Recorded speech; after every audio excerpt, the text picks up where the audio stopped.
হুজুর সাল্লাল্লাহু আলাইহি ওয়াসাল্লাম এরশাদ ফরমায়াছেন, আমার ইচ্ছা হয় কিছু সংখ্যক যুবককে অনেকগুলি জ্বালানি কাঠ সংগ্রহ করিয়া আনিতে বলি, অতঃপর আমি ওই সকল লোকের নিকট যাই যাহারা বিনা ওজরে ঘরে নামাজ পড়িয়া নেয়, এবং যাইয়া তাহাদের বাড়ি ঘর পুড়াইয়া দেই।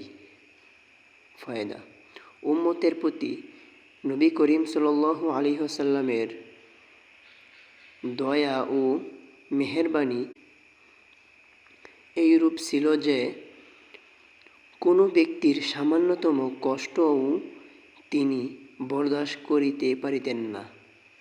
তাহা সত্ত্বেও যাহারা ঘরে নামাজ পড়িয়া নেয় তাহাদের প্রতি তাহার এমনই রাগ যে তিনি তাহাদের বাড়ি ঘর আগুন দিয়া পুড়াইয়া দিতে প্রস্তুত।